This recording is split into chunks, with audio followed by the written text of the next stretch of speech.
Theater presents Lyle Betker and Gene Lockhart. From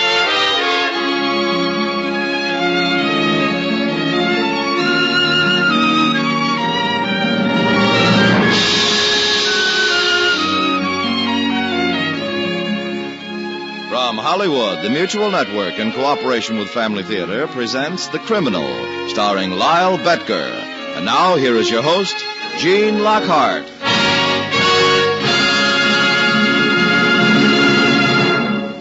Thank you, Tony Lafrano. Family Theatre's only purpose is to bring to everyone's attention a practice that must become an important part of our lives if we are to win peace for ourselves, peace for our families, and peace for the world. Family Theater urges you to pray together as a family.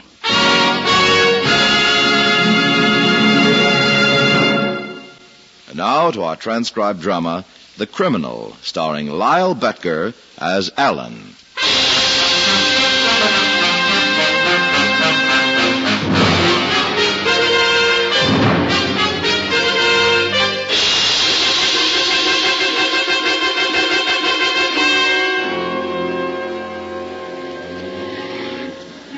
Did you talk to your father? No. When I got to the phone, Mr. Rivers was on the wire. He said Dad was in the library with a police inspector. The thing's fantastic. You don't really think Dad had... Of course not, honey. I mean, it's fantastic he should even be suspected. It's a misunderstanding, that's all. Even Mr. Rivers says it was nonsense. Well, now, there you are. If the president of the bank tells you not to worry, that's enough for me. After all these years, to be accused, even to be accused of embezzlement... It's a mistake, Paula. And he hasn't really been accused. But the money's missing. They'll find who took it. Now get hold of yourself. It's just such a shock. I know, baby, but you gotta keep your head. We can't help him by wringing our hands. I know. Did you tell Rivers we were leaving the club right away? Yes. Did he tell the police I'm your father's attorney? Yes, he said they wouldn't do anything until we got there. Okay, now stop worrying. We can probably clear the whole thing up in 15 minutes.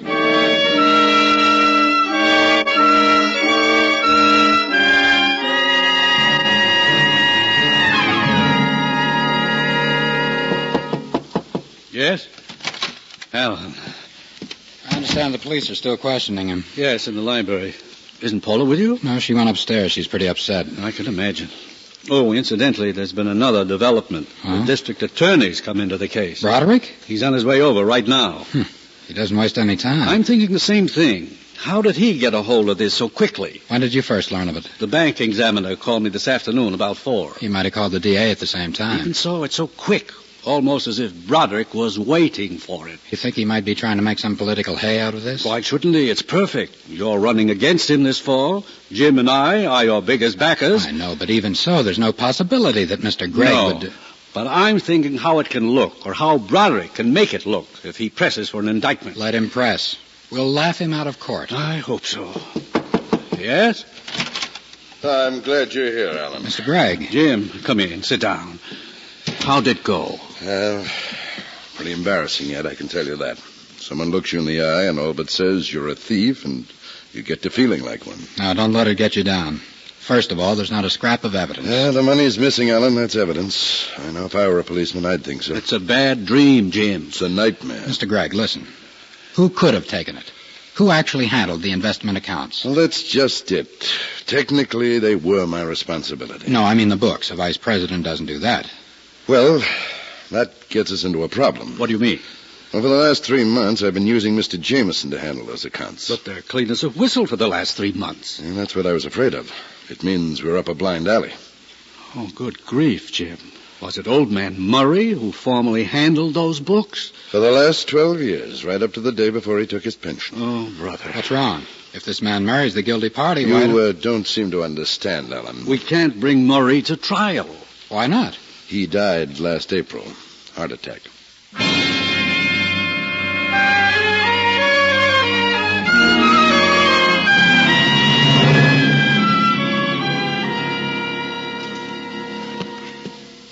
Oh, Broderick. You all through? Yes. Could I talk to you privately for a moment? All right. Let's go out to your car. Let's keep it short, huh? Pretty late. You're the one who's kept us up. Just doing my job. All right, so now you've done your job. I've let you fire questions at my client in his own house for the last 2 hours. Thanks for the cooperation, Mr. Michaels. And you've come up with exactly nothing. I wouldn't say that. Oh, Broderick, use your head.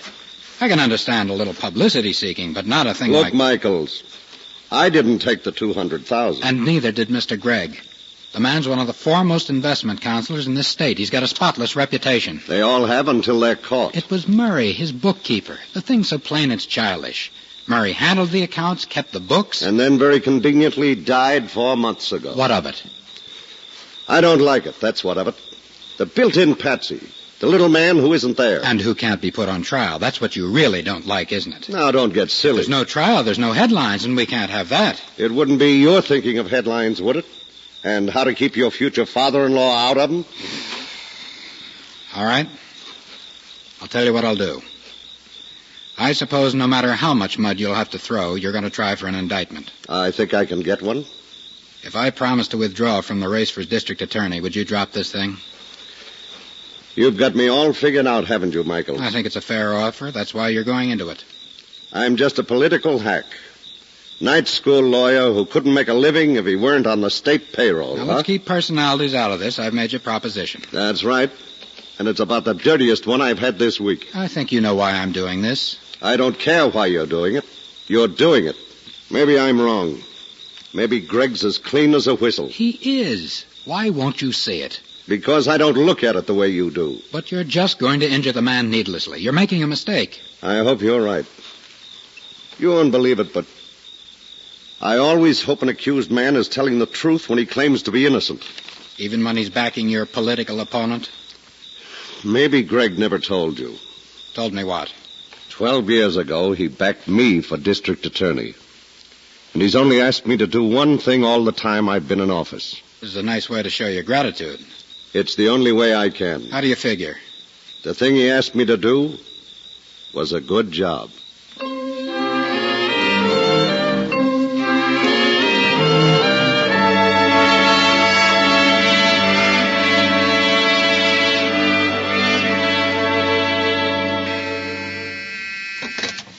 Yes. Yes. Fine. Fine, Miss Wilkins. Swell. Okay. Well, I found her. Mrs. Murray? Yep. Oh, Alan, that's wonderful. Where's she living, son? Out in Rogers Heights. About 10 miles from here. Under another name, too. Henry. Well, that proves it. She wouldn't do that if she didn't have something to hide. You, thinking of bringing Mrs. Murray in as a witness? Not unless she won't lead us to the money. Does she know you're looking for her? No. A private detective located her. He posed as a door-to-door salesman. Well, I must say, this lifts a load from my chest. I'll say. 1 day away from the trial. That's cutting it pretty thin. I'm sorry we even have to go into court, Mr. Gregg. But at this late date, I do think it's better to produce her openly. As you wish, Alan. Oh, just a few more things. Now, we're going to have to spar with Broderick for a day or so, unless the Murray woman gives us all the information right away. I understand. I'm going to drive out there as soon as I can, so I won't hold you folks too long. Ask anything you want, Alan. Your annual salary is $25,000? Plus an extra $10,000 to $12,000 from investments. Uh-huh. Broderick's bound to try making something of this, so we'd better sew it up tight. By all means. I assume you made the investments of the sort that you advised the bank clients to make? It would be rather foolish not to take my own advice, wouldn't it? I sure would. Incidentally, Alan, quite a few of Jim's clients have offered to come forward as character witnesses. Here's a list of them. Good. You think they'd be willing to submit a list of the investments that Mr. Gregg recommended to them? I don't see why not. Fine. And, Mr. Gregg, have you a record of the investments you made? It's all in my tax forms. Swell. Now, if you can furnish those for me by the time we go into court tomorrow, I think we'll have this licked. I'll be happy to. I'll have them sent to your office this afternoon. Well, I guess that does it. Can I drop you anywhere, honey? Oh, I thought we were going to have lunch. Can I have a rain check? I think Mrs. Murray's going to take up most of my time today. Do you expect any trouble from her, Alan? There could be plenty, if she doesn't scare easy.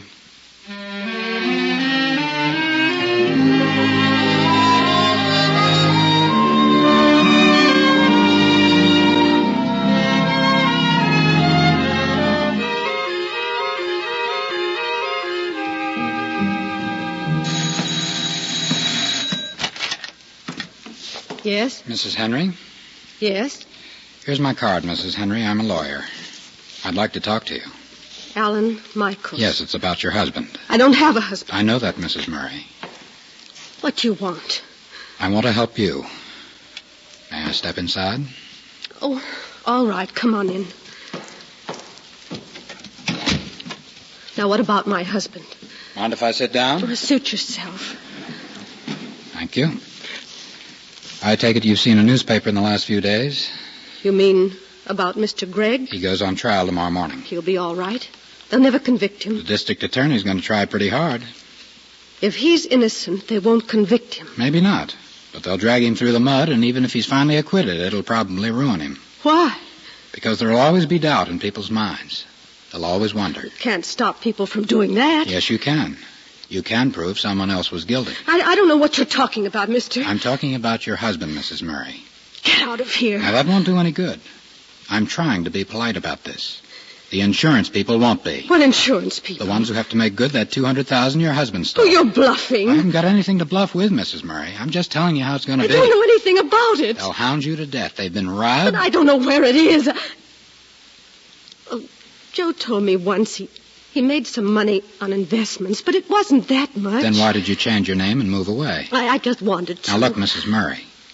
They can't hurt your husband anymore. But they can hurt me. Not if you weren't in on it. Well, during the last few years, Joe seemed to have a little more money, but it was just a little more. And the rest of it's got to be somewhere. Well, all I've got's his pension and the insurance. His papers might prove it. I don't know where they are. He hasn't got any papers. Mrs. Murray, listen to me. If your husband were still alive, do you think he'd stand by and let an innocent man be ruined because of something he'd done? I guess not. All right. But now it's too late for your husband to make that decision. Now it's up to you. Oh, I don't know what to do.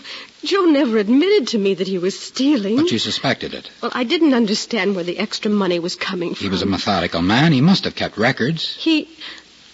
I know he was renting a safety deposit box downtown. He tell you that? No, I got a notice from them about 2 weeks ago that the box rent was due. And you have no idea what he kept there? No, but I found a key that I didn't recognize. Mrs. Murray, would you help me find out if it's the right key? Well, I guess there's not much else I can do. Excuse me, I'll have to change. I can't go downtown looking like this.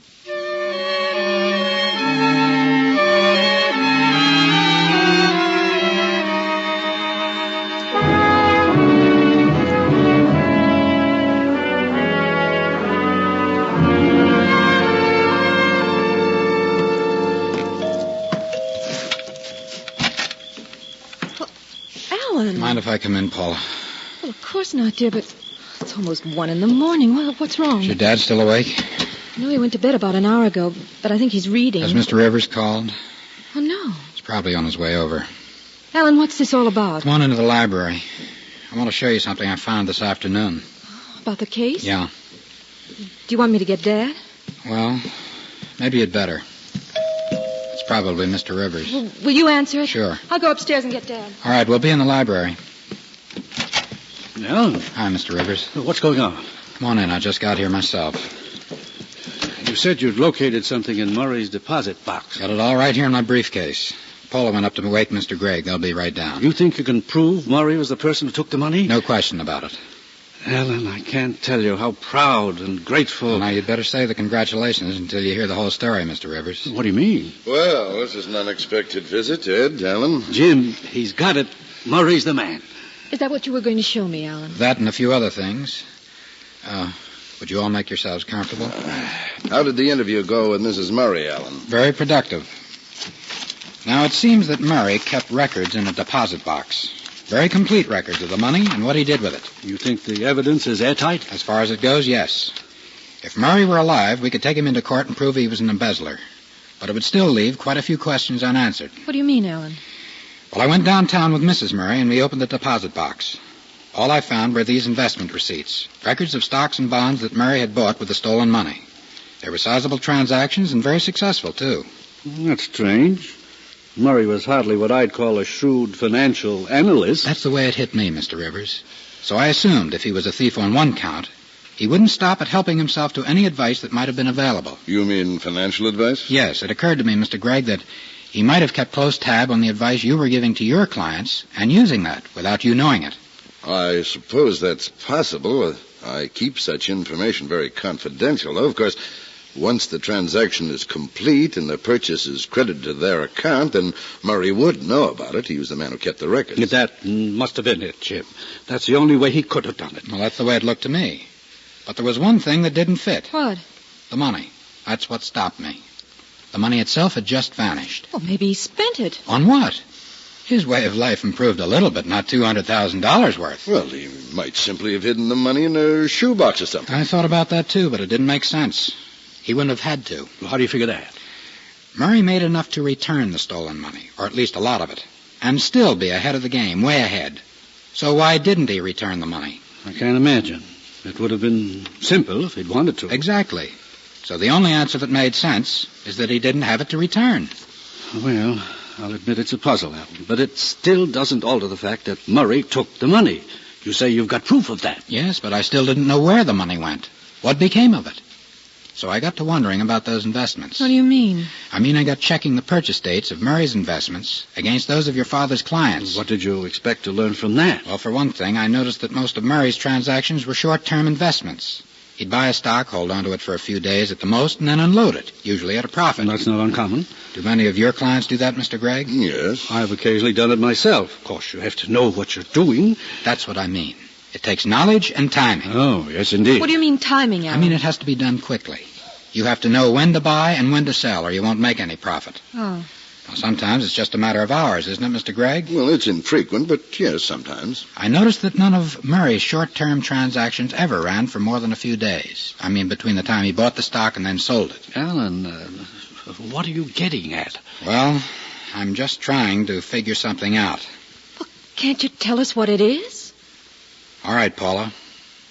I'm trying to figure out why your father freely gave Mr. Murray the same financial advice he gave in confidence to his paying clients.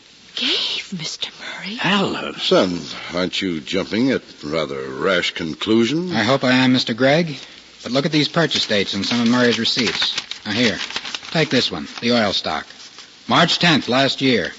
Now, look at this list of purchases that one of your clients gave Mr. Rivers. Same date, same stock, March 10th. But Dad told you Murray handled the records. That's right. But if this client bought the stock on March 10th, Murray wouldn't receive the purchase slip from the man's broker for 2 or 3 days. Yet Murray went ahead and bought the same stock on the same day the client did. Well, that doesn't prove anything. It could be a coincidence. Sure it could, and so could all those other transactions. Murray must have got the information some other way. In heaven's name. How? Can you think of any other way, Mr. Gregg? Well, not offhand. Murray stole it. What's the difference? How, Alan? The difference is that I'm supposed to go into court and defend your father on a charge of embezzlement tomorrow. Alan, I can't believe this is you talking. It's not me talking, Paula. It's the evidence. Now, when I produce this against Murray tomorrow, Broderick's going to ask what became of the money. We've got to be able to prove that Mr. Gregg wasn't in collusion with Murray. Collusion? That's the word Broderick will use. Alan, I can't listen to any more of this. Don't you trust Dad? Do you think he's a thief? I think he's in trouble. Just because of the dates on those purchase slips? Not only that. What do you mean? Yes, son. What do you mean? Outside of your income tax forms, have you any proof of these investments? Proof? What kind of proof? Purchase slips, like Murray's and your clients. Well, what other proof would you want? If I paid taxes on the money, That still wouldn't prove where you got it. Didn't you keep records of the transactions, Jim? Well, naturally, but I saw no point in keeping them indefinitely, at least not the purchase slips themselves. What about the brokerage house you dealt with? They'd have records of the transactions, wouldn't they? Well, I don't deal exclusively with one house. No matter how many there were, we could run them down. Well, to be frank, I don't always make the purchases in my own name either. If brokers know a financial expert is hot on a certain investment, it might cause a run on the thing. Well, what other names did you use? Look, Alan, it would be such an involved operation. Why is it so important? Aren't my own tax records sufficient? I don't believe Broderick would think so. Well, why not? Because the amount you declared as investment profit over the last 10 years is very close to the amount that's been stolen. I see. Jim. Yes, Ed. Why did you do it? It's not easy to explain. Oh, Dad. I'm sorry, Paul. I guess I always knew I'd have to do this someday, try to make you understand. But why, Jim, why? Because I was afraid. Afraid? Oh, not like you think. I wasn't afraid the way Murray was. You and Murray did work together, sir? Well, not at first. Not until after I caught him. I found he was juggling the books. When was this? Over 10 years ago. I went to him and I told him he'd have to return the money or go to jail. Why didn't you report him? I felt sorry for him, and in a way I admired him. Admired him? Yes, I admired his faith in himself. He had a system worked out, he told me, a system for beating the horses. It didn't work, of course. He lost money all the time, but he stuck by it. He believed in it. He was willing to back his own judgment. Did he return the money? He said he didn't have it, so I said he could have to the end of the month. And then what happened? Well, he came into my office one morning about 2 weeks later with a list of short-term investments I'd advised clients of mine to make. Murray remarked that if I'd had the capital to make those same investments myself, I'd have realized a profit of almost 100%. Then he gave you the idea of cashing in on your own know-how. Well, he at least planted the germ of the idea. From then on, it was simple. I had him over a barrel anyhow, so it wasn't hard to make him play along. I see. You did the brain work, and he made the purchases. That's all there was to it. I guess you'd better call Mr. Broderick, Ed, and the insurance people. Jim, is there any way you could pay it off? No, Ed. You can't cover up a thing like this. You'd have to resign. Can't be done, Mr. Rivers. Embezzlement's a criminal offense. Alan, they'll send him to prison. Children, Alan's right. He's not. What matters is the money, isn't it? Isn't it, Mr. Rivers? Alan, it's the central issue. If Jim could pay it back... It is not the central issue. It's easy for you to be righteous about this. It is not. It's the toughest thing I've ever had to do in my life. Alan, let's stop to consider the consequences. What do you think I've been considering? Have you considered that you'd lose me? Have you thought about that? Would I lose you, Paula? Do you think I could stay in love with a man who sent my father to jail? Paula, you're not being fair. I'm the one who did this. I have to pay for it. All right, but won't giving back the money pay for it? It's not the same thing, honey. Your father's right, Paula. You like thinking that, don't you? It eases your conscience to let him sacrifice himself. Ease my conscience? Well, that's what it is. Haven't you learned anything here tonight? I've learned something about you. You and your precious laws and evidence. Paula, this isn't helping things. No, let her finish. What else have you learned? What do you mean? Have you learned what happens to a man when he's afraid to believe in himself? Are you trying to say that's what's wrong with you? It was. It was until 10 minutes ago. And then what happened? I listened to your father tell us he stole $200,000 because he didn't have guts enough to risk his own money on something he believed in. That's not why he did it. Ask him. I was afraid, he said. He was afraid to trust his own judgment. It's true, Paula. And I'm no better. I was afraid, too. 3 weeks ago, the night Broderick was here, I offered to pull out of the election if he dropped the indictment against your dad. You didn't tell me about this. Well, I'm telling you now. And Broderick was insulted. A 10-cent mail-order lawyer. And that insulted him. You didn't have to do that, Alan. Of course I didn't. But I thought it would be smoother, simpler. I was completely convinced of your innocence. But I still wasn't willing to gamble on it. Well, maybe it's just as well you'd have lost. But not by default. That's the difference. At least I would have tried. That's what I've learned here tonight. You've got to decide who you are and what you believe. And then you've got to try. Does that mean you're going to Broderick with this evidence? That's what it means. Even if you know I'll never forgive you? I don't want your forgiveness, Paula. I want your love. Don't you know it can't ever be the same again? Maybe it shouldn't be. Maybe we didn't have as much as we thought. I thought we had something wonderful. I was sure of it. I'm sorry, Paula. Alan. Yes, sir? If you're going to get in touch with Broderick when you leave here, wouldn't it be a lot simpler if I came along and gave him a complete statement? Yes, it would, sir. I can dress in a few minutes if you don't mind waiting. Not at all. I won't be long. Oh, Ed. Yes, Jim. Would you like to come up and help me pick out a necktie? Sure. We'll be down in a few minutes, Alan. No rush. Alan? Paula, let's drop it. I'm doing what I think I have to do. I wasn't thinking about that. What were you thinking of? Us. I still can't completely understand why it has to be this way about Dad. I know.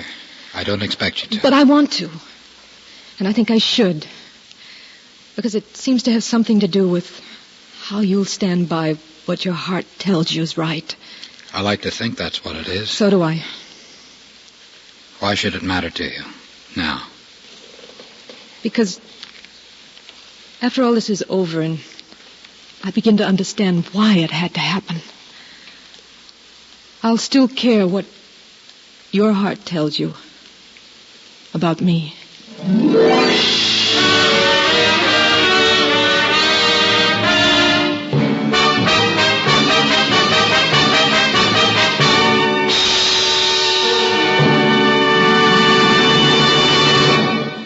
This is Gene Lockhart again. I recently read a newspaper article about an industrial relations survey that was conducted by a well-known research organization. They sent out long questionnaires to the personnel directors of more than 100 companies. What they wanted to learn were the main reasons people get fired from their jobs. Was it inefficiency, laziness, dishonesty? When they got all the questionnaires back and began to compare them, the research people were astonished. The answers sent back all boiled down to the same thing. The trouble with most employees we have had to let go is that they just can't get along with other people. In a way, it's a little hard to imagine a person being such a social misfit that he can't even adjust to working with other people. For that's exactly what the problem comes down to, adjustment. Not even the good Lord insists that we make a boon companion of everyone we work with, any more than he expects us constantly to shoulder our daily burdens as if they were a series of picnic baskets. We simply aren't made that way. And who would know that better than he who made us? But God does require, and each of us has a right to expect, that we all try to get through this world causing as little pain to others as possible. When we refuse to adjust to the imperfections of our neighbor, whether it's the man next to us on the job or the telephone operator who may give us a wrong number, we are as far from loving God as the Pharisee. We are sounding brass and tinkling cymbal, and though we may say, Lord, Lord, until we're blue in the face, by our fruits he will know us. So when we suggest on Family Theater that daily family prayer is pleasing to God, we automatically assume that such prayer is offered up in an atmosphere of neighborly love and understanding. Otherwise, it would be a mockery for us to keep assuring you that the family that prays together stays together. More things are wrought by prayer than this world dreams of.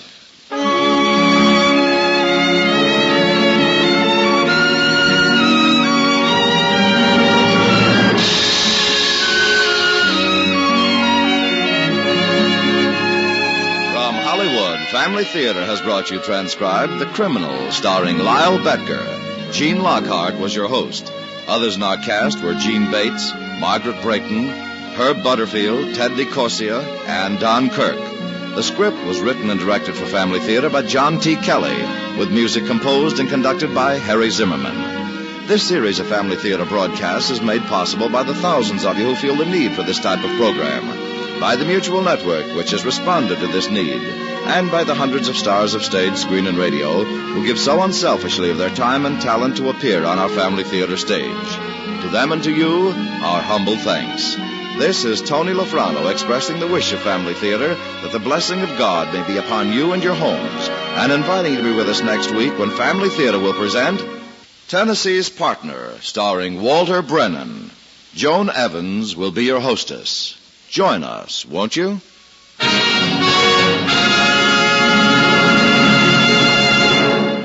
Family Theater is broadcast throughout the world and originates in the Hollywood studios of the world's largest network. This is Mutual, the radio network for all America.